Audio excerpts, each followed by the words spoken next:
Unang panahon, sa gitna ng isang masukal na gubat ay may isang malaking ilog.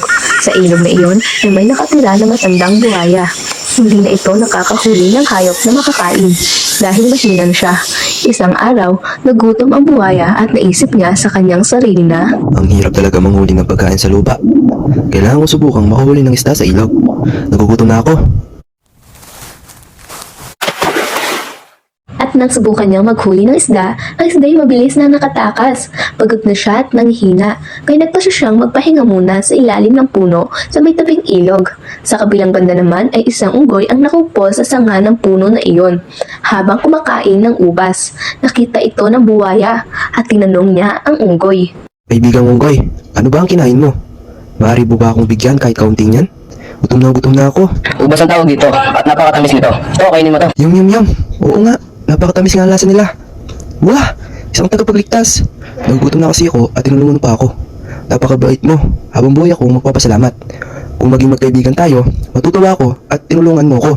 Maraming salamat sa iyo, bago kong kaibigan. Oo naman, bakit hindi? Magkaibigan na tayo ngayon. Kung nakakaramdam ka ng gutom, pwede ka namang pumunta dito lagi at ibibigay ko sa iyo ang pinakamasarap na ubas na aking makikita. Simula noon, laging nang pumupunta ang buhaya sa puno at binibigyan naman siya ng unggoy ng mga ubas. Lagi rin siyang masaya kapag sila'y magkasama. Sa ganitong paraan, naging matalik silang magkaibigan. Minsan, pumupunta ang buhaya upang makipaglaro sa tabi ng puno.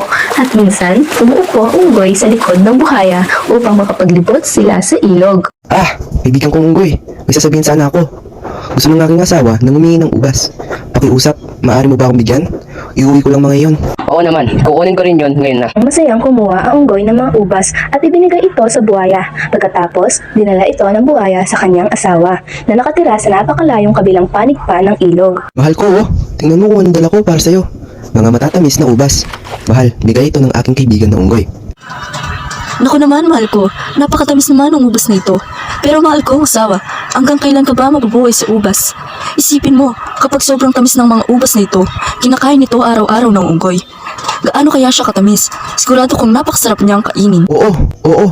Napakabuti nga niyan. Alam mo ba, kinain niya ang mga ito at binigyan niya pa ako. Alam mo ba, sa totoo lang, ang iniisip ko, gaano kaya katamis ang puso niya at di pa ako nakakakain ng karne sa mahabang panahon. Pwede mo bang kunin ang puso niya? Nang marinig ito ng buhaya, nagsimula siyang mag-isip ng malalim at sinabi sa kanyang asawa na, Paano ko gagawin yun? Kaibigan ko ang unggoy. Hindi ko magagawang baliwalain ang tiwala niya. Kapag binigay ko sa iyo ang puso niya, mamamatay siya. Pinakain niya ako noong gutom pa ako.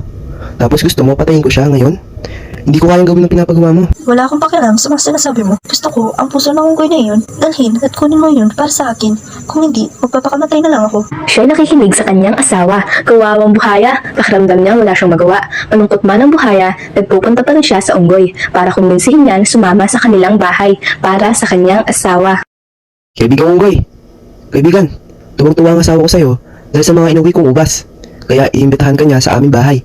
Halika, pumunta tayo dun sa bahay ko. Manghalian tayo ron. Sige na, sumama ka na sa akin. Ang bait naman niya, tara na. Umayag ang unggoy na sumama sa buhaya at umalis na ang magkaibigan. Masaya silang naglakbay.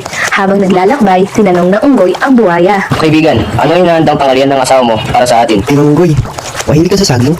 Hindi ba kaya naman maghahanda siya ng sariwang banana bread at masarap na cookies para lang sa'yo? Nakakatuwa naman parang magkakaroon ng paging ngayon. Naglalaway na tuloy ako. Nang makita ng buhaya kung gaano kasabik ang kaibigan, kaya naisip niyang dapat malaman ng unggoy ang tunay na balak ng kanyang asawa. Wawang unggoy. Nangangarap siya ng masarap na piging, pero hindi niya alam na siya pala ang gustong ihain ng asawa ko para sa tanghalian. Alam ko na ang gagawin ko. Sasabihin ko sa kanya ang totoo. Kaibigan kong unggoy. Masasabihin ako sa'yo. Gusto ng asawa kong kainin ng puso mo. Patawarin mo ako. Dahil kapag hindi ko binigay yung gusto niya, magpapakamatay siya. Hindi kong gustong gawin ito, pero wala akong magawa, kaya patawarin mo ako. Nang marinig ang sinabi ng buhaya, nag-isip ng paraan ang unggoy. Buti na lang at matalino ito. Ganun ba? Oo naman, bakit hindi kaibigan? Bakit hindi mo agad sinabi sa akin? Nakakatuwa naman. Tinatago naming mga unggoy ang puso namin sa puno. Kailangan natin bumalik ngayon sa puno para kunin ang puso ko. Halika, bumalik muna tayo. Ay, naku, napaka-ignorant ko talaga. Napalayo pa tuloy ang biyahe natin. Tara na, bumalik tayo para kunin ang puso mo. Baka yung puso ko pang kainin ng asawa ko kapag dumating tayo nang hindi dala ang puso mo.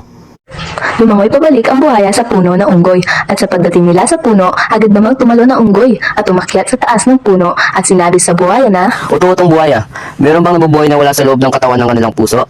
Tinulungan kita tapos ito ang isusukli mo sa akin.